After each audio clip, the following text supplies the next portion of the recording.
Hello, good morning. ഇന്നത്തെ രണ്ടാമത്തെ ക്ലാസ്സിൽ നമ്മുടെ സോളാർ റേഡിയേഷൻസിനെ കുറിച്ച് വളരെ ബ്രീഫായിട്ടൊന്ന് ഡിസ്കസ് ചെയ്യാണ്. നമ്മളുടെ സൂര്യനിൽ നിന്ന് എനർജി നമ്മൾക്ക് ലഭിക്കുന്നത് ഇലക്ട്രോ മാഗ്നറ്റിക് വേവ്സ് ആയിട്ടാണ്. Electromagnetic radiation energy, we are receiving energy from the sun as electromagnetic radiations. എന്താ ഇലക്ട്രോമാഗ്നറ്റിക് റേഡിയേഷൻ എന്ന് പറഞ്ഞാൽ, റേഡിയേഷൻ എന്ന് പറഞ്ഞാൽ തരംഗങ്ങളായിട്ടാണ് എനർജി നമുക്ക് സൂര്യനിൽ നിന്ന് ലഭിക്കുന്നത്, അല്ലേ? നമുക്ക് ഇവിടെ വരുന്ന പ്രകാശം, ഈ ചിത്രത്തിൽ നോക്കി അറിയാം, നമുക്ക് പ്രകാശം സൂര്യനിൽ നിന്ന് ഭൂമിയിലേക്ക് എത്തിക്കൊണ്ടിരിക്കുന്നു, ഇങ്ങനെ വന്നുകൊണ്ടിരിക്കുന്നു. ഈ പ്രകാശം എന്ന് പറയുന്ന ഒരു ഇലക്ട്രോമാഗ്നറ്റിക് വേവാണ്, ഒരു തരംഗമാണ്. ഈ തരംഗം എന്ന് പറയുമ്പോൾ നമുക്ക് ഈ വെള്ളത്തിൻ്റെ മുകളിൽ ഒരു കല്ലെടുത്തിട്ട് കഴിഞ്ഞിട്ടുണ്ടെങ്കിൽ എന്തുണ്ടാവും? ഇങ്ങനെ ഓളങ്ങൾ ഉണ്ടാവുന്നത് നിങ്ങൾ കണ്ടിട്ടുണ്ട്, അല്ലേ? ഓളങ്ങൾ ഇങ്ങനെ ഉണ്ടായി സൈഡിലേക്ക് ഇങ്ങനെ പോകും. ഇതിൻ്റെ ഒരു പ്രത്യേകത എന്താണെന്ന് വെച്ച് കഴിഞ്ഞാൽ, ഇവിടെ നിങ്ങളൊരു പേപ്പർ പീസ് എങ്ങാനും ഇവിടെ ഇട്ട് വെക്കുന്നു വിചാരിക്കുക. എന്നിട്ട് ഇവിടെ ഒരു കല്ലെടുത്ത് കഴിഞ്ഞാൽ ഈ പേപ്പർ പീസ് ഇവിടുന്ന് മുകളിലേക്കും താഴേക്കും ഇങ്ങനെ ഈ പോയിന്റിൽ തന്നെ ഏകദേശം നിന്നുകൊണ്ട് മുകളിലേക്കും താഴേക്കും മൂവ് ചെയ്യും. പക്ഷേ അതേസമയം ഈ ഉയർച്ച താഴ്ചകൾ എന്ന് പറയുന്നത് ആ പൊസിഷനിൽ നിന്ന് സൈഡിലേക്ക് ഇങ്ങനെ മൂവ് ചെയ്തുകൊണ്ടിരിക്കും. അതായത് ഇവിടെയുള്ള പാർട്ടിക്കിൾസ് സഞ്ചരിച്ച് ഇങ്ങോട്ട് വരാതെ ഊർജം മാത്രം പാർട്ടിക്കിളിന് കൈമാറി ഒരറ്റത്ത് നിന്ന് മറ്ററ്റത്തേക്ക് എത്തുന്നു. ഇങ്ങനെ എനർജി സഞ്ചരിക്കുന്നതിനെയാണ് നമ്മൾ വേവ് മോഷൻ എന്നും അല്ലെങ്കിൽ റേഡിയേഷൻസ് എന്നൊക്കെ പറയുന്നത്. അപ്പം തരംഗങ്ങളായിട്ടാണ്, വൈദ്യുത കാന്തിക തരംഗങ്ങൾ, ഇലക്ട്രോമാഗ്നറ്റിക് വേവ് എന്നുള്ളതിന് മലയാളത്തിൽ പറയുന്നത് വൈദ്യുത കാന്തിക തരംഗങ്ങളായിട്ടാണ് സൂര്യനിൽ നിന്ന് ഭൂമിയിലേക്ക് ഊർജം എത്തുന്നത്. ഈ വേവുകളെ, തരംഗങ്ങളെ നമുക്ക് രണ്ടായിട്ട് തിരിക്കാം. ചില തരംഗങ്ങൾക്ക് സഞ്ചരിക്കണമെങ്കിൽ ഒരു മീഡിയം ആവശ്യമാണ്. ഇപ്പോൾ വെള്ളത്തിൻ്റെ ഉണ്ടാകുന്ന വേവുകൾ, അത് സഞ്ചരിക്കണമെങ്കിൽ അതിനൊരു മീഡിയം ആവശ്യമാണ്. വെള്ളത്തിലെ പാർട്ടിക്കിൾസ് മുകളിലേക്കും താഴേക്കും മൂവ് ചെയ്തുകൊണ്ടാണ് ഈ വേവ് ഒരു സ്ഥലത്ത് നിന്ന് മറ്റേ സ്ഥലത്തേക്ക് സഞ്ചരിക്കുന്നത്. അറിയാം, വെള്ളത്തിലുള്ള അലകൾ. സൗണ്ട് വേവ്സ് എന്ന് പറയുന്നത്, ശബ്ദം എന്ന് പറയുന്നത് തരംഗങ്ങളായിട്ടാണ് സഞ്ചരിക്കുന്നത്. അപ്പോൾ ഇവിടുന്ന് നമ്മളൊരു ലൗഡ് സ്പീക്കറിൽ നിന്ന് നമ്മൾ സൗണ്ട് ഉണ്ടാക്കുന്നു, ഇവിടെ ഒരാളുടെ ചെവിയിലേക്ക് അത് എത്തുന്നു. അപ്പോൾ ആ സമയത്ത് ഇതിനിടയിൽ എയർ ഉള്ളത് കൊണ്ടാണ് ഈ സൗണ്ട് ഇവിടെ നിന്ന് ഇങ്ങോട്ട് എത്താൻ സാധിക്കുന്നത്. ഇവിടെ എയർ നമ്മളില്ലാതെ വാക്വം ആണെങ്കിൽ ഇവിടുന്ന് പ്രൊഡ്യൂസ് ചെയ്യുന്ന ഈ സൗണ്ട് ഇയാളുടെ ചെവിയിലേക്ക് എത്തില്ല. അപ്പോൾ ഇതിനൊരു മീഡിയം ആവശ്യമാണ്. അപ്പോൾ അങ്ങനെ മീഡിയം ആവശ്യമുള്ള വേവുകളെയാണ് നമ്മൾ മെക്കാനിക്കൽ വേവ്സ് എന്ന് പറയാം. നോൺ മെക്കാനിക്കൽ വേവ്സ് എന്ന് പറഞ്ഞാൽ അപ്പോൾ എന്തായിരിക്കും? ഒരു മീഡിയം ആവശ്യമില്ല. ഈ നോൺ മെക്കാനിക്കൽ വേവ്സിൻ്റെ വേറൊരു പേരാണ് ഇലക്ട്രോമാഗ്നറ്റിക് വേവ്. ഇലക്ട്രോമാഗ്നറ്റിക് വേവ്സ് എന്ന് പറയുന്നത് നോൺ മെക്കാനിക്കൽ വേവാണ്. നമ്മുടെ പ്രകാശമൊക്കെ ഇലക്ട്രോമാഗ്നറ്റിക് വേവാണ്, അതൊരു നോൺ മെക്കാനിക്കൽ വേവാണ്. അത് സൂര്യനിൽ നിന്നോ ഒരു മീഡിയത്തിൽ എവിടെ കൂടി സഞ്ചരിക്കണമെങ്കിൽ അതിനൊരു മീഡിയത്തിൻ്റെ ആവശ്യമില്ല, വാക്വത്തിൽ കൂടിയും അത് സഞ്ചരിച്ചു വരും. അപ്പോൾ അതുകൊണ്ടാണ് വളരെ വളരെ അകലെയുള്ള നക്ഷത്രങ്ങളിൽ നിന്നൊക്കെ ഭൂമിയിലേക്ക് പ്രകാശം എത്തുന്നത്. നമുക്കതിനെ കാണാൻ, അകലെയുള്ള നക്ഷത്രങ്ങളെ നമുക്ക് കാണാൻ കഴിയുന്നു എന്ന് പറഞ്ഞ അർത്ഥം എന്താ? ആ നക്ഷത്രത്തിൽ നിന്നുള്ള ലൈറ്റ് നമ്മുടെ കണ്ണിലേക്ക് എത്തിച്ചേരുന്നു എന്നർത്ഥം. വളരെ കുറച്ച് ലൈറ്റേ എത്തുന്നുള്ളൂ, അതുകൊണ്ടാണ് നമുക്കത് ചെറുതായിട്ട് കാണുന്നത്. പക്ഷേ അത് സഞ്ചരിക്കുന്നത് മീഡിയം ഒന്നും ഇല്ലാത്ത സ്ഥലത്ത് കൂടി അത് സഞ്ചരിച്ച് നമ്മളിലേക്ക് എത്തുന്നുണ്ട്. അപ്പോൾ ഇലക്ട്രോമാഗ്നറ്റിക് റേഡിയേഷൻ സഞ്ചരിക്കണമെങ്കിൽ അതിനൊരു മീഡിയത്തിൻ്റെ ആവശ്യമില്ല. അങ്ങനെയുള്ള ഇലക്ട്രോമാഗ്നറ്റിക് റേഡിയേഷൻസ് ആയിട്ടാണ് നമ്മൾ സൂര്യനിൽ നിന്ന് നമ്മളിലേക്ക് ഊർജം എത്തിച്ചേരുന്നത്. അപ്പോൾ ഒരു വേവ് എന്ന് പറയുമ്പോൾ നിങ്ങളുടെ ചെറിയ ക്ലാസ്സിൽ തന്നെ ഇങ്ങനെയുള്ളൊരു ചിത്രം നിങ്ങളുടെ മനസ്സിലേക്ക് ഓടി വരും, അല്ലേ? ആ വേവിനെ സംബന്ധിച്ചിടത്തോളം ഇതിപ്പോൾ ഒരു ഉയർച്ച, താഴ്ച, വെള്ളത്തിൻ്റെ സർഫസിലുള്ള വേവിനെ സംബന്ധിച്ചുള്ള ഒരു ചിത്രമാണ് നമ്മുടെ മനസ്സിലേക്ക് ഇങ്ങനെ വരുന്നത്, അല്ലേ? അപ്പോൾ അതിൻ്റെ ഈ ഒരു പോർഷൻ നമ്മൾ എടുക്കുകയാണെങ്കിൽ, ഇവിടെ മുതൽ ഇവിടം വരെയുള്ള ഈ പോർഷൻ എടുക്കുകയാണെങ്കിൽ, ഈ പോർഷൻ ഇങ്ങനെ വീണ്ടും റിപ്പീറ്റ് ചെയ്ത് ഇങ്ങനെ വരുന്നതായിട്ട് കാണാം, അല്ലേ? ഈ ഒരു പോർഷൻ വീണ്ടും അതേപോലെ ഒന്നും കൂടി റിപ്പീറ്റ് ചെയ്യുന്നു. ഇതിൻ്റെ ഇപ്പുറത്തേക്ക് ഇതേപോലെ അത് വീണ്ടും ഇങ്ങനെ റിപ്പീറ്റ് ചെയ്ത് വരും. അപ്പോൾ ഈ ഇങ്ങനെ റിപ്പീറ്റ് ചെയ്യുന്നതായിട്ടുള്ള ഈ പോർഷൻ, ഇതിൻ്റെ ഈ ലെങ്തിനെയാണ് നമ്മൾ അതിൻ്റെ വേവ് ലെങ്ത് എന്ന് പറയുക. അപ്പം അതിൻ്റെ ഡീറ്റെയിൽഡ് ആയിട്ടുള്ള കാര്യങ്ങളിലേക്കൊന്നും ഞാൻ കിടക്കുന്നില്ല. എന്താണ് അതെന്നൊക്കെ വിശദമായിട്ട് വേണമെങ്കിൽ പറയാം, പക്ഷേ അതിലേക്കൊന്നും കിടക്കണ്ട, നമുക്കതിൻ്റെ ആവശ്യമില്ല. ഇതാണ് വേവ് ലെങ്ത് എന്ന് പറയുന്നത്. അപ്പോൾ ഒരു സെക്കൻഡിൽ ഒരു പോയിന്റിനെ പാസ് ചെയ്ത് എത്ര വേവ് ലെങ്ത്തുകൾ കടന്നു പോകുന്നു എന്നുള്ളതിനെ നമ്മൾ വേറൊരു പേര് പറയും, ഫ്രീക്വൻസി എന്നും പറയും. അപ്പോൾ വേവിനെ സംബന്ധിച്ചുള്ള ഇങ്ങനെയുള്ള 2 പാരാമീറ്ററുകൾ നമ്മൾ പറയാറുണ്ട്. ഒന്ന് വേവ് ലെങ്ത്തും, 2 അതിൻ്റെ ഫ്രീക്വൻസി. ഫ്രീക്വൻസിനെ സാധാരണഗതിയിൽ എൻ എന്ന് പറയുന്ന ലെറ്റർ കൊണ്ടൊക്കെ റെപ്രസെൻറ്റ് ചെയ്യാറുണ്ട്. സാധാരണ സിമ്പിൾ എൻ അല്ലെങ്കിൽ ന്യൂ എന്ന് പറയുന്ന ഗ്രീക്ക് ആൽഫബറ്റിൽ റെപ്രസെൻറ്റ് ചെയ്യാറുണ്ട്. ഓക്കെ, ഏതായാലും വേവ് ലെങ്ത് എന്ന് പറയുന്ന ഒരു പാരാമീറ്റർ ഈ വേവിനെ അസോസിയേറ്റഡ് ആയിട്ടുണ്ട്. ഫ്രീക്വൻസി എന്ന് പറയുന്ന ഒരു പാരാമീറ്റർ ഉണ്ട്. അപ്പോൾ ഇതിൻ്റെ വാല്യൂ മാറുന്നതിനനുസരിച്ച്, ഈ വേവ് ലെങ്തിൻ്റെയൊക്കെ വാല്യൂ മാറുന്നതിനനുസരിച്ച് ഈ വേവിൻ്റെ പ്രോപ്പർട്ടീസ്, ഇലക്ട്രോ മാഗ്നറ്റിക് വേവിൻ്റെ പ്രോപ്പർട്ടീസൊക്കെ മാറ്റം വരാറുണ്ട്. ഓക്കെ, നമുക്ക് ജനറലായിട്ട് ഇലക്ട്രോ മാഗ്നറ്റിക് വേവ് എന്താണെന്ന് ഒന്ന് നോക്കിയതിന് ശേഷം അടുത്തതിലേക്ക് കിടക്കാം. ഈ ഇലക്ട്രോ മാഗ്നറ്റിക് വേവ്സ് എന്ന് പറഞ്ഞു കഴിഞ്ഞാൽ നമ്മൾ ഈ കാണുന്ന പ്രകാശം മാത്രമല്ല ഇലക്ട്രോ മാഗ്നറ്റിക് വേവ്സ്.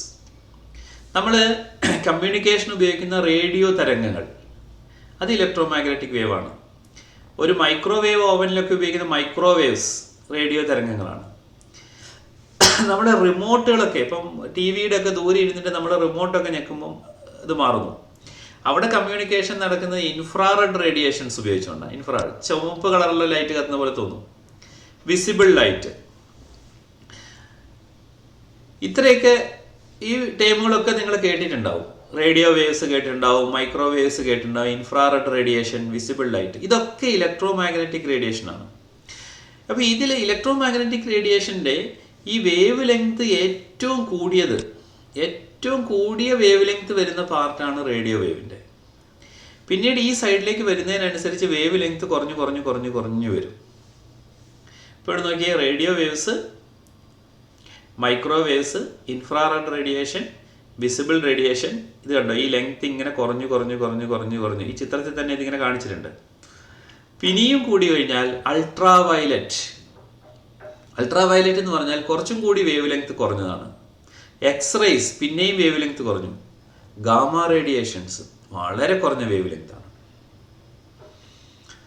അപ്പം റേഡിയോ വേവ്സിൻ്റെ വേവ് ലെങ്ത് ഏറ്റവും കൂടുതലാണ്, മൈക്രോവേവിൻ്റെ കുറച്ചും കൂടി കുറവാണ്, ഇൻഫ്രാറെഡിൻ്റെ പിന്നെയും കുറവാണ്, വിസിബിളിൻ്റെ കുറവാണ്.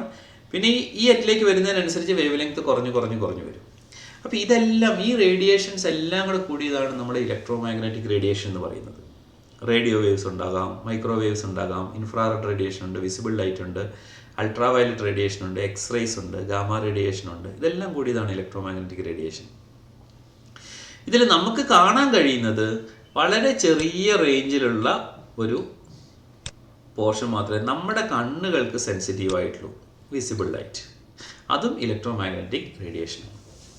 ഇപ്പോൾ ബേസിക്കലി ഇതിനെല്ലാം നമുക്ക് ലൈറ്റ് എന്ന് പറയാം. റേഡിയോ വേവ്സ് ലൈറ്റാണ്, മൈക്രോവേവ്സ്, ഇൻഫ്രാറെഡ് ലൈറ്റ് എന്ന് പറയാം. Basically light is coming, we are getting energy from sun as light. അതിൽ ഈ ഇലക്ട്രോ മാഗ്നറ്റിക് റേഡിയേഷൻ ഇതിലുള്ള എല്ലാ റേഞ്ചിലുള്ള ഇലക്ട്രോ മാഗ്നറ്റിക് വേവ്സും കുറഞ്ഞും കൂടിയൊക്കെ വരുന്നുണ്ട്. ഓക്കെ, പക്ഷെ അതിൽ നമുക്ക് വിസിബിൾ ആയിട്ടുള്ളത്, നമുക്ക് കാഴ്ച എന്ന് പറയുന്ന അനുഭവം ഉണ്ടാവുന്ന ഇലക്ട്രോ മാഗ്നറ്റിക് റേഡിയേഷനെയാണ് നമ്മൾ വിസിബിൾ ലൈറ്റ് എന്ന് പറയുന്നത്. ഇത് വളരെ കുറച്ചേ ഉള്ളൂ. ആ കുറഞ്ഞ ലൈറ്റിനെ, ആ വിസിബിൾ ലൈറ്റിനെ വെള്ള കളറായിട്ട് നമ്മൾ കാണുന്നതിനെ ഒരു പ്രിസത്തിൽ കൂടി നമ്മൾ കടത്തി കഴിഞ്ഞിട്ടുണ്ടെങ്കിൽ പല കളറുകളായിട്ട് അത് സ്പ്ലിറ്റ് ചെയ്യും. കണ്ടോ, ഈ ചിത്രത്തിൽ നോക്കിയോ, പല കളറുകളായിട്ട് സ്പ്ലിറ്റ് ചെയ്യും. ഈ പല കളറുകളായിട്ട് സ്പ്ലിറ്റ് ചെയ്യാനുള്ള കാരണം എന്താ വെച്ചാൽ, ഇവിടെ നമ്മൾ വേവ് ലെങ്ത് ആണ് ഇങ്ങോട്ട് എടുത്തിരിക്കുന്നത് അല്ലേ. അപ്പോൾ ഇവിടെ ഉള്ളതിൻ്റെ വേവ് ലെങ്ത് കൂടുതലാണ്, ഇങ്ങോട്ട് വരുന്നതിനനുസരിച്ച് വേവ് ലെങ്ത് കുറഞ്ഞു വരുന്നു. ഈ വേവ് ലെങ്ത് മുതൽ ഈ വേവ് ലെങ്ത് വരെയുള്ള എല്ലാത്തിനെയും നമുക്ക് കാഴ്ച എന്ന് പറയുന്ന അനുഭവം ഉണ്ടാക്കും. ഇതെല്ലാം കൂടെ കൂടിച്ചേരുമ്പോഴാണ് നമുക്ക് വൈറ്റ് ലൈറ്റ് എന്നുള്ളൊരു അനുഭവം ഉണ്ടാകുന്നത്, വെള്ള കളറായിട്ട് നമുക്ക് തോന്നുന്നത്. അതിനെ ഒരു പ്രിസത്തിൽ കൂടി കടത്തി വിടുമ്പം അതിലെ ഓരോ വേവ് ലെങ്ത്തുമായിട്ട് സ്പ്ലിറ്റ് ചെയ്യപ്പെടും. ആ വേവ് ലെങ്ത് സെപ്പറേറ്റ് ആയിട്ട് നമുക്ക് കാണുമ്പോഴാണ് പല കളറുകളായിട്ട് കാണുന്നത്. അപ്പോൾ ഈ വിസിബിൾ ലൈറ്റിലെ ഏറ്റവും കൂടിയ വേവ് ലെങ്ത് എന്ന് പറയുന്നത് റെഡ് ആണ്, ഏറ്റവും കുറഞ്ഞ വേവ് ലെങ്ത് എന്ന് പറയുന്നത് വയലറ്റ് ആണ്. ഈ ചിത്രത്തിൽ നോക്കിയാൽ അറിയാം. ഇപ്പം ഇവിടെ റെഡിൽ നിന്ന് തുടങ്ങുന്നു നമുക്ക് കാഴ്ച കാണാൻ തുടങ്ങുന്നത്, എവിടെ അവസാനിക്കുന്നു? ഏകദേശം വയലറ്റിൻ്റെ ഭാഗത്ത് അവസാനിക്കുന്നു. ഈ വയലറ്റിനേക്കാളും കുറഞ്ഞ വേവ് ലെങ്ത്, പിന്നെ വേവ് ലെങ്ത് കുറയുകയാണല്ലോ, വേവ് ലെങ്ത് കുറഞ്ഞതാണ് അൾട്രാ വയലറ്റ്, അതിലും കുറഞ്ഞതാണ് എക്സ്റേസ്, അതിലും കുറഞ്ഞതാണ് ഗാമ റേഡിയേഷൻ. അതായത് റേഡിയോ വേവ്സിൻ്റെ വേവ് ലെങ്ത് ആണ് ഏറ്റവും കൂടുതൽ, മൈക്രോവേവ്സിൻ്റെ പിന്നെയും കുറവായിരിക്കും, ഇൻഫ്രാറെഡിൻ്റെ പിന്നെയും കുറവ്, വിസിബിളിൻ്റെ ആകുമ്പോൾ വളരെ കുറവാകും. പക്ഷേ പിന്നീട് അൾട്രാ വയലറ്റ്, എക്സ്റേസ്, ഗാമ റേഡിയേഷനൊക്കെ വേവ് ലെങ്ത് ഇതിനേക്കാളും കുറവാണ്. ഇതിനൊരു ഇലക്ട്രോ മാഗ്നറ്റിക് റേഡിയേഷനെ സംബന്ധിച്ചൊരു പ്രത്യേകത എന്താ വെച്ചാൽ, ഇലക്ട്രോ മാഗ്നറ്റിക് റേഡിയേഷൻ്റെ വേഗത എന്ന് പറയുന്നത്, വാക്വത്തിലുള്ള വേഗത എന്ന് പറയുന്നത് ഒരു കോൺസ്റ്റൻ്റ് ആണ്. അതിനെ സാധാരണഗതിയിൽ പ്രകാശ വേഗത 3,00,000 km/s ആണ്. 3000, 30,000, 3,00,000 km/s ആണ് ഏതിൻ്റെ വേഗത? പ്രകാശത്തിൻ്റെ വേഗത വാക്വത്തിലുള്ളത്. 3,00,000 km/s, 3,00,000 km/s ആണ്. അപ്പോൾ ഇതിൻ്റെ ഒരു നമുക്കറിയുന്ന ഒരു ഇക്വേഷൻ എന്ന് പറയുന്നത്, നമ്മൾ ഫിസിക്സ് നിങ്ങൾ അത് ഓർത്തിരിക്കണമെന്നില്ല, ഞാൻ ജസ്റ്റ് പറയുന്നു എന്ന് മാത്രമേ ഉള്ളൂ, നിങ്ങൾ പേടിക്കൊന്നും വേണ്ട. ഇതിൻ്റെ വെലോസിറ്റി എന്ന് പറയുന്നത്, ഇതിൻ്റെ ഫ്രീക്വൻസി എന്ന് പറയുന്ന ഒരു ടേമും വേവ് ലെങ്ത് എന്നുള്ള ടേമും കൂടി പറഞ്ഞല്ലോ, ഇതിൻ്റെ രണ്ടിൻ്റെയും കൂടി ഗുണനഫലമായിരിക്കും നമുക്ക് എന്ത് കിട്ടുന്നത്? സി കിട്ടുക. അപ്പോൾ വേവ് ലെങ്ത് കൂടുമ്പോൾ ഫ്രീക്വൻസി എന്ത് ചെയ്യും? കുറയും. വേവ് ലെങ്ത് കുറയുമ്പോൾ ഫ്രീക്വൻസി കൂടും. ഈ സി എന്ന് പറയുന്ന ഒരു കോൺസ്റ്റന്റ് ആയിരിക്കും. രണ്ടും കൂടിയുള്ള പ്രൊഡക്റ്റാണ് സി നമുക്ക് കിട്ടുന്നത്, 3,00,000 km/s. അപ്പം റേഡിയോ വേവ്സിൻ്റെ ഒക്കെ വേവ് ലെങ്ത് വളരെ കൂടുതലാണ്, പക്ഷേ ഫ്രീക്വൻസി എന്തായിരിക്കും? കുറവായിരിക്കും. ഗാമ റേഡിയേഷൻ്റെ വേവ് ലെങ്ത് കുറവാണ്, പക്ഷേ ഫ്രീക്വൻസി വളരെ കൂടുതലായിരിക്കും. ഈ റേഡിയേഷൻ്റെ എനർജി എന്ന് പറയുന്നത് ഫ്രീക്വൻസിനെയാണ് ആശ്രയിച്ചിരിക്കുന്നത്. അപ്പോൾ ഹയ്യർ വേവ് ലെങ്ത്തിലേക്ക് വരുമ്പോൾ ഫ്രീക്വൻസി കുറവായിരിക്കും, പക്ഷേ ഫ്രീക്വൻസി കുറവാണെങ്കിൽ എന്തായിരിക്കും? എനർജി കുറവായിരിക്കും. ഗാമ റേഡിയേഷനിലേക്ക് വരുമ്പോൾ വേവ് ലെങ്ത് കുറവാണ്, അതുകൊണ്ട് തന്നെ ഫ്രീക്വൻസി വളരെ കൂടുതലാണ്. ഫ്രീക്വൻസി കൂടുതലാണെങ്കിൽ എനർജി കൂടുതലായിരിക്കും. അപ്പോൾ ഈ റേഡിയേഷനിൽ റേഡിയോ വേവ്സ് എന്ന് പറഞ്ഞാൽ വളരെ എനർജി കുറഞ്ഞ റേഡിയേഷൻസ് ആണ്. മൈക്രോവേവ്സിന് കുറച്ചും കൂടി എനർജി കൂടും, ഇൻഫ്രാറെഡ് റേഡിയേഷൻ്റെ കറസ്പോണ്ടിങ് ആയിട്ടുള്ള എനർജി കൂടും. അപ്പോൾ ഏറ്റവും എനർജറ്റിക് ആയിട്ടുള്ള റേഡിയേഷൻ എന്ന് പറയുന്നത് ഏതാ? ഗാമ റേഡിയേഷനാണ്. അതിലും താഴെയുള്ളതാണ് എക്സ്റേസ്. അതുകൊണ്ടാണ് നിങ്ങൾക്കൊരു എക്സ്റേ ഒക്കെ എടുക്കാൻ വേണ്ടി ലാബിൻ്റെ ഉള്ളിൽ കയറി കഴിയുമ്പോൾ അവിടെ ഭയങ്കര പ്രൊട്ടക്റ്റീവ് ആയിട്ടുള്ള ഷീൽഡുകളൊക്കെ ഉള്ള പ്രൊട്ടക്ഷൻസ് ഒക്കെ എടുക്കുന്നത് അല്ലേ? നിങ്ങൾ അതിൻ്റെ ഉള്ളിലേക്ക് കയറ്റിയതിന് ശേഷം നിങ്ങൾ ഏത് ഭാഗത്ത് എക്സ്റേ എടുക്കുന്നോ ആ ഭാഗത്തേക്ക് മാത്രമാണ് അത് ഫോക്കസ് ചെയ്യുന്നത്. നിങ്ങളുടെ കണ്ണുകളിലോ മുഖത്തേക്കൊന്നും വരാതിരിക്കാൻ വേണ്ടി ശ്രദ്ധിക്കുന്നു. മാത്രമല്ല എക്സ്റേ എടുക്കുന്ന ആൾ പുറമേ ഒരു ഷീൽഡിൻ്റെ അപ്പുറത്ത് ചെന്നതിന് ശേഷമാണ് സ്വിച്ച് ഓൺ ആക്കുന്നത്. കാരണം അയാളുടെ ദേഹത്തേക്ക് ഈ റേഡിയേഷൻസ് വരാതിരിക്കാൻ വേണ്ടിയിട്ട്. അപ്പോൾ ഇത് ശരിക്കും നമുക്ക് വളരെ എനർജറ്റിക് ആയിട്ടുള്ള റേഡിയേഷനാണ്, മനുഷ്യന് നേരിട്ട് വളരെ ഹാംഫുൾ ആയിട്ടുള്ള റേഡിയേഷനാണ്. അപ്പോൾ സൂര്യനിൽ നിന്ന് ഏതെല്ലാം റേഡിയേഷൻസ് ആണ് സാധാരണഗതിയിൽ നമ്മൾ വരുന്നതെന്ന് നോക്കാം. വിസിബിൾ റേഡിയേഷൻ, പകൽ വെളിച്ചത്തിൽ നമുക്ക് കാണാൻ കഴിയും. വിസിബിൾ റേഡിയേഷൻ കാണാൻ പറ്റും. അതിൻ്റെ വേവ് ലെങ്ത് റേഞ്ചാണ് ഇവിടെ തന്നിരിക്കുന്നത്. അത് നമുക്ക് ഓർത്തിരിക്കേണ്ട ഒരു ആവശ്യമൊന്നുമില്ല. ഓക്കെ, വിസിബിൾ റേഡിയേഷൻ വരുന്നുണ്ട്. നിയർ ഇൻഫ്രാറെഡ് റേഡിയേഷൻ വരുന്നുണ്ട്, ഇൻഫ്രാറെഡ് റേഡിയേഷൻ വരുന്നുണ്ട്, അൾട്രാ വയലറ്റ് റേഡിയേഷൻ വരുന്നുണ്ട്. പ്രധാനമായിട്ടും കേട്ടോ, പ്രധാനമായിട്ടും. ബാക്കി എല്ലാം വളരെ ചെറിയ തോതിൽ ബാക്കിയുള്ള റേഡിയേഷൻസ് ഉണ്ട്, ഇല്ല എന്ന് നമുക്ക് പറയാൻ കഴിയില്ല. അപ്പം വരുന്നത് ഇൻഫ്രാറെഡ് റേഡിയേഷൻ, പ്രധാനമായിട്ടും വരുന്നത് ഇൻഫ്രാറെഡ് റേഡിയേഷൻ മുതൽ എന്താണ് അൾട്രാ വയലറ്റ് റേഡിയേഷൻ വരെ. ഈ റീജിയനിലുള്ള എമിഷൻസ് ആണ് സൂര്യനിൽ നിന്ന് പ്രധാനമായിട്ട് നമുക്ക് കിട്ടുന്നത്. നമുക്ക് ചൂട് എന്ന് പറയുന്ന അനുഭവം ഉണ്ടാക്കുന്നത് ഏതാണെന്നറിയോ? ഈ ഇൻഫ്രാറെഡ് റേഡിയേഷൻസ് ആണ് ചൂട് ഉണ്ടാക്കുന്നത്. ചൂടിന് കാരണമാണ്, നമുക്ക് പുറത്തിറങ്ങുമ്പോൾ നമുക്ക് ചൂട് തോന്നുകയാണെങ്കിൽ ഇൻഫ്രാറെഡ് റേഡിയേഷൻസ് കാരണം. അൾട്രാ വയലറ്റ് റേഡിയേഷൻ നമുക്ക് വളരെ ഹാംഫുൾ ആണ്. സ്കിൻ ക്യാൻസർ പോലുള്ള സംഭവങ്ങളൊക്കെ ഉണ്ടാകാം. ഇതിനെയാണ് നമ്മുടെ ആകാശത്തിന് മുകളിലുള്ള ഓസോൺ ലെയറുകൾ തടഞ്ഞു നിർത്തുന്നത്. ഓക്കെ, അപ്പോൾ ഏതായാലും വിസിബിൾ ലൈറ്റ് നമ്മളിലേക്ക് എത്തുന്നുണ്ട്, ഇൻഫ്രാറെഡ് റേഡിയേഷൻസ് എത്തുന്നുണ്ട്, കുറേ അൾട്രാ വയലറ്റ് റേഡിയേഷൻസ് എത്തുന്നുണ്ട്, കുറഞ്ഞ ഭാഗം അൾട്രാ വയലറ്റ് റേഡിയേഷൻസ് എത്തുന്നുണ്ട്. ഹാംഫുൾ ആയിട്ടുള്ള ഒത്തിരി അൾട്രാ വയലറ്റ് റേഡിയേഷനെ ആകാശത്ത് തടഞ്ഞു നിർത്തുന്നുണ്ട്. ഓക്കെ, നമുക്ക് ഈ ചിത്രം ഒന്ന് നോക്കി നോക്കാം. നമ്മൾ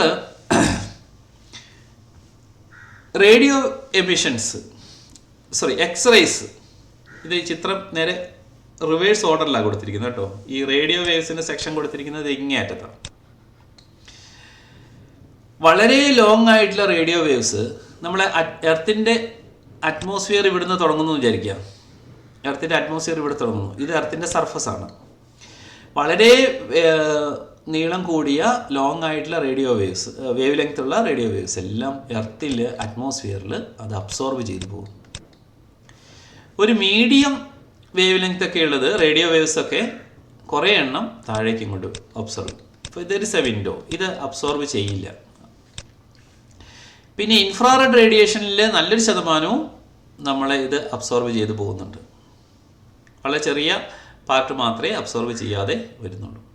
അറ്റ്മോസ്ഫിയർ അബ്സോർബ് ചെയ്യുന്നുണ്ട്. വിസിബിൾ ലൈറ്റിലും എന്ത് ചെയ്യുന്നു നോക്കിയേ, ഇവിടെ ഒരു പാച്ച് ഓഫ് ലൈറ്റ് വിസിബിൾ ലൈറ്റിനെ വലിയ അബ്സോർപ്ഷൻ ഇല്ലാതെ ഭൂമിയിലേക്ക് എത്തുന്നുണ്ട്.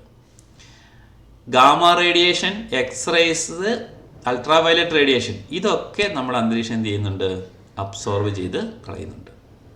അപ്പം അതുകൊണ്ടൊക്കെയാണ് നമ്മുടെ ഭൂമിയിലേക്ക് ജീവിതം സാധ്യമായത് എന്നുകൂടി ആലോചിക്കണം നമ്മൾ.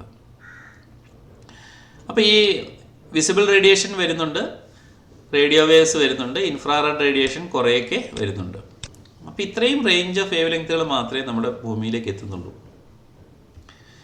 അപ്പോൾ അതുകൊണ്ടാണ് നമ്മൾ ഈ ആകാശത്തിലെ ഓബ്ജക്റ്റുകളെയൊക്കെ ഒബ്സർവ് ചെയ്യാൻ വേണ്ടിയിട്ട് ഈ ഒപ്റ്റിക്കൽ ടെലസ്കോപ്പ് എന്ന് പറയുന്നത് ദൃശ്യപ്രകാശം ഉപയോഗിച്ച് ഉള്ള ടെലസ്കോപ്പുകളൊക്കെ നമ്മൾ ഭൂമിയുടെ അന്തരീക്ഷത്തിൽ ഭൂമിയിൽ തന്നെ വെക്കും. അതേസമയം ഗാമാറേ, എക്സ്റേ ടെലസ്കോപ്പുകളൊക്കെ ഉണ്ട്. ഇത് ആകാശത്തിലാണ് നമ്മൾ സാറ്റലൈറ്റുകളായിട്ടാണ് വിക്ഷേപിച്ചിട്ടാണ് വിടുക. അതുപോലെ തന്നെ ഇൻഫ്രാറെഡ് ടെലസ്കോപ്പുകളൊക്കെ ആകാശത്തേക്ക് വിടാറുണ്ട്. റേഡിയോ ടെലസ്കോപ്പുകൾ ഭൂമിയിൽ വെക്കാം. കാരണം വെച്ചാൽ ഈ റേഞ്ചിലുള്ള റേഡിയോ വേവ്സ് വലിയ അബ്സോർപ്ഷൻ ഒന്നും കൂടാതെ താഴേക്ക് എത്തുന്നുണ്ട്. അപ്പോൾ ഇലക്ട്രോ മാഗ്നറ്റിക് റേഡിയേഷനാണ് എർത്തിൻ്റെ സർഫസിലേക്ക് എത്തിച്ചേരുന്നത്. ഈ വരുന്ന സോളാർ റേഡിയേഷനിൽ 100% വരുന്നുണ്ടെങ്കിൽ കുറേ എർത്തിൻ്റെ ടോപ്പിൽ നിന്ന് റിഫ്ലക്റ്റ് ചെയ്ത് പോകും. ഇത് ഭൂമിയുടെ സർഫസാണ്. നല്ലൊരു ശതമാനം മേഘങ്ങളിൽ നിന്നും ഒക്കെ റിഫ്ലക്റ്റ് ചെയ്ത് നോക്കിയേ, ഒരു 25% റിഫ്ലക്റ്റ് ചെയ്ത് തിരിച്ചു പോകുന്നു. ഏകദേശം ഒരു 22% അബ്സോർബ് ചെയ്തു പോകുന്നു. ഇവിടെ വരുന്ന സോളാർ റേഡിയേഷൻ തന്നെ ഒരു 47%, 25% റിഫ്ലക്റ്റ് ചെയ്തു, 22% അബ്സോർബ് ചെയ്തു. ഡയറക്റ്റ് ആയിട്ട് ഇവിടെ സ്കിറ്റ് ചെയ്യുന്നത് ഒരു 33%, ഡയറക്റ്റ് ആയിട്ട് ഹിറ്റ് ചെയ്യപ്പെടുക. ഇപ്പോൾ ബാക്കിയുള്ളതിന് എവിടെ പോയി? ഇതിപ്പം 25, 20, 45, 2, 47, 3, 50, 3, 80. ബാക്കിയുള്ള 20% എന്തായി? 20% ഇതിൻ്റെ അകത്തുനിന്ന് സ്കാറ്റർ ചെയ്തു പോകും. സ്കാറ്റർ ചെയ്തെന്ന് വെച്ചാൽ ഈ അന്തരീക്ഷത്തിൽ നിന്ന് ഇങ്ങോട്ടും ഒക്കെ ആക്കി നേരിട്ട് ഭൂമിയിലേക്ക് എത്താതെ ഇങ്ങനെ. അതുകൊണ്ടാണ് നമുക്ക് സ്കൈ ഇങ്ങനെ തെളിഞ്ഞ സ്കൈ ആയിട്ട് നമുക്ക് കാണാൻ കഴിയുന്നത്. ഈ സ്കാറ്റേർഡ് ലൈറ്റാണ്. സ്കാറ്റേർഡ് ലൈറ്റ് എന്ന് പറഞ്ഞാൽ ബാക്ക് ലൈറ്റ് എപ്പോഴും നമുക്ക് ഉള്ളതുപോലെ നമുക്ക് തോന്നും. സണ്ണിൽ നിന്ന് വരുന്നു. ഇത് ഈ ചിത്രം കൂടെ നോക്കുക. ലൈറ്റ് വരുന്നു, കുറേ എണ്ണം അബ്സോർബ് ചെയ്ത് പോകുന്നു, ഒരു പാർട്ട്, കുറേ പാർട്ട് റിഫ്ലക്റ്റ് ചെയ്ത് പോകുന്നു, കുറേ പാർട്ട് സ്കാറ്റർ ചെയ്ത് പോകുന്നു. ഇങ്ങനെ സ്കാറ്റർ ചെയ്ത് ഇങ്ങനെ പോകുന്നു. പിന്നെ അതിൽ കുറേ ഭാഗം പുറത്തേക്ക് നഷ്ടപ്പെട്ട് പോകുന്നു. സ്കാറ്റർ ചെയ്യുന്നതിൽ കുറേ ഭാഗം ഓരോ പ്രാവശ്യവും ഇങ്ങനെ സ്കാറ്റർ ചെയ്ത് പോകുന്നതിൽ കുറേ ഭാഗം, ഒരു സ്കാറ്റർ ചെയ്യുന്ന ഏകദേശം 20%, ഒരു 7% സ്കാറ്റർ ചെയ്ത് റിഫ്ലക്റ്റ് ചെയ്ത് പോകുന്നു. ഭൂമിയിൽ പതിക്കുന്നതിൽ തന്നെ ഒരു 3% നേരെ റിഫ്ലക്റ്റ് ചെയ്ത് പുറത്തേക്ക് പോകുന്നു. Okay. Solar radiation that penetrates the Earth's atmosphere and reaches the surface differs in both amount and character from the radiation at the top of the atmosphere. ടോപ്പിൽ വീഴുന്ന റേഡിയേഷനിൽ താഴേക്ക് എത്തുന്നതും തമ്മിൽ എന്താ പറയുക, penetrates the Earth's atmosphere and reaches the surface differs in both in amount and character from the radiation at the top of the atmosphere. In the first place, part of the radiation is reflected back into space, especially by clouds. Furthermore, the radiation entering the atmosphere is partly absorbed by the molecules in air. ഒരു ഭാഗം molecules absorb ചെയ്യും. അതുപോലെ തന്നെ നമ്മുടെ ozone layer, ഇവിടെയുള്ള UV റേസിനെയൊക്കെ നല്ലൊരു ശതമാനം UV റേസിനെ absorb ചെയ്ത് വിടുന്നുണ്ട്. അതുപോലെ ഗാമ റേഡിയേഷൻ, എക്സ് റേഡിയേഷൻ ഒക്കെ വരുന്നതിനെ അറ്റ്മോസ്ഫിയർ തന്നെ അബ്സോർബ് ചെയ്തു പോകുന്നു. ഇനി ഇൻഫ്രാറെഡ് റേഡിയേഷൻ വരുന്നുണ്ട്. അത് ഒരു പെർസെൻറ്റേജ് നമ്മുടെ ഇതിലേക്ക് ഭൂമിയിലേക്ക് എത്തിപ്പെടുന്നുണ്ട്. അതുപോലെ തന്നെ ഈ ഇൻഫ്രാറെഡ് റേഡിയേഷനിൽ ഒരു സർട്ടൺ പെർസെൻറ്റേജ് വാട്ടർ വേപ്പറും കാർബൺ ഡൈ ഓക്സൈഡും ഒക്കെ അബ്സോർബ് ചെയ്തു പോകുന്നുണ്ട്. നല്ലൊരു ശതമാനം അബ്സോർബ് ചെയ്ത് പോകുന്നു. ഡയറക്റ്റ് ഭൂമിയിലേക്ക് എത്തുന്നത് എന്ന് പറഞ്ഞാൽ ആകെ വീഴുന്നതിന് 33% ഉള്ളൂ. Solar radiation that has not been absorbed or scattered and reaches the ground directly from the sun is called direct radiation or beam radiation. ഈ സൂര്യനിൽ നിന്ന് നമ്മുടെ അറ്റ്മോസ്ഫിയറിൽ അബ്സോർബ് ചെയ്യാതെ നേരിട്ട് നമ്മളിലേക്ക് എത്തിച്ചേരുന്ന റേഡിയേഷനെയാണ് നമ്മൾ ഡയറക്റ്റ് റേഡിയേഷൻ അല്ലെങ്കിൽ ബീം റേഡിയേഷൻ എന്ന് പറയുന്നത്. പിന്നെ ഞാൻ പറഞ്ഞു ആ അന്തരീക്ഷത്തിൽ വെച്ചിട്ട് ഈ അതിലുള്ള വരുന്ന ലൈറ്റ്, ഇപ്പോൾ ഇതിലുള്ള മോളിക്യൂൾസ് ഒക്കെ ഉണ്ടല്ലോ, ഗ്യാസ് മോളിക്യൂൾസ് ഒക്കെ ഉണ്ടാവും. ഹൈഡ്രജനും ഓക്സിജനും നൈട്രജനും ഒക്കെയുള്ള ഗ്യാസുകൾ അന്തരീക്ഷത്തിലുണ്ട്, അതിന് മോളിക്യൂൾസ് ഉണ്ടാവും. ഇതിലൊക്കെ തട്ടിയിട്ട് ഈ സാധനം എന്ത് ചെയ്യും, തട്ടി ഇങ്ങനെ പല സ്ഥലത്തേക്ക് റിഫ്ലക്റ്റ് ചെയ്ത് പോകും. ഇതിനെയാണ് നമ്മൾ പല പല ഡയറക്ഷനിലേക്ക് റിഫ്ലക്റ്റ് ചെയ്ത് പോകും. ഇതിനെയാണ് നമ്മൾ സ്കാറ്ററിംഗ് എന്ന് പറയാം. അതാണ് ഡിഫ്യൂസ് റേഡിയേഷൻ. അപ്പോൾ ഡയറക്റ്റ് ഭൂമിയിലേക്ക് പതിക്കുന്ന റേഡിയേഷനെയാണ് നമ്മൾ direct radiation or beam radiation. അപ്പോൾ ഈ ചിത്രത്തിൽ നമുക്ക് ഡയറക്റ്റ് റേഡിയേഷൻ അല്ലെങ്കിൽ ബീം റേഡിയേഷൻ എന്ന് കാണിക്കുന്നത് ഇതാണ്. ഏകദേശം 33% ഓഫ് ദ ലൈറ്റ്, മുകളിൽ വീഴുന്ന ലൈറ്റിന് എർത്തിൻ്റെ അറ്റ്മോസ്ഫിയറിൽ എത്തുന്നതിന് 33% ഡയറക്റ്റ് റേഡിയേഷനായിട്ട് താഴേക്ക് വരും. 30% മാത്രമേ വരുള്ളൂ. Diffuse radiation is that solar radiation received from the sun after its direction has been changed by reflection and scattering by the atmosphere. അറ്റ്മോസ്ഫിയറിൽ നിന്ന് റിഫ്ലക്ഷൻ മൂലവും സ്കാറ്ററിംഗ് മൂലവും ഒക്കെ ചെതറിപ്പോയ ലൈറ്റ് ഭൂമിയിലേക്ക് എത്തുന്നതിനാണ് നമ്മൾ ഡിഫ്യൂസ് റേഡിയേഷൻ എന്ന് പറയുന്നത്. Diffuse radiation. Because of the solar radiation is scattered in all directions in the atmosphere. Diffuse radiation comes to the earth from all parts of the sky. സ്കൈയിലുള്ള എല്ലാ പാർട്ടിൽ നിന്നും നമുക്ക് ഡിഫ്യൂസ് റേഡിയേഷൻ കിട്ടും. കാരണം വെച്ചാൽ ഈ സ്കാറ്റർ ചെയ്യുന്ന റേഡിയേഷൻ എല്ലാ ഡയറക്ഷനിലേക്കും പോകുന്നുള്ളത് കൊണ്ട് diffuse radiation comes to the earth from all parts of the sky. The sum of the beam and diffuse radiation is referred to as the total or global radiation. ഈ beam റേഡിയേഷൻ്റെയും direct റേഡിയേഷൻ്റെയും diffuser റേഡിയേഷൻ്റെയും കൂടി സമ്മാണ് നമ്മൾ global radiation എന്ന് പറയുക. അപ്പോൾ global radiation എന്താ? നമ്മൾ ഭൂമിയിൽ എത്തിച്ചേരുന്ന ആകെ റേഡിയേഷൻ. എങ്ങനെയല്ല എത്തുക? Global radiation is equal to beam radiation, അതായത് direct radiation, beam radiation plus diffuse radiation. Diffuse radiation എന്ന് പറഞ്ഞാൽ അന്തരീക്ഷത്തിലുള്ള വാതക കണികകളിലൊക്കെ തട്ടിത്തെറിച്ച് റിഫ്ലക്റ്റ് ചെയ്ത് അങ്ങനെ സ്കൈയുടെ എല്ലാ ഭാഗത്തു നിന്നും ഒരേപോലെ വരുന്നതായിട്ട് നമുക്ക് തോന്നുന്ന റേഡിയേഷനാണ് ഡിഫ്യൂസ് റേഡിയേഷൻ.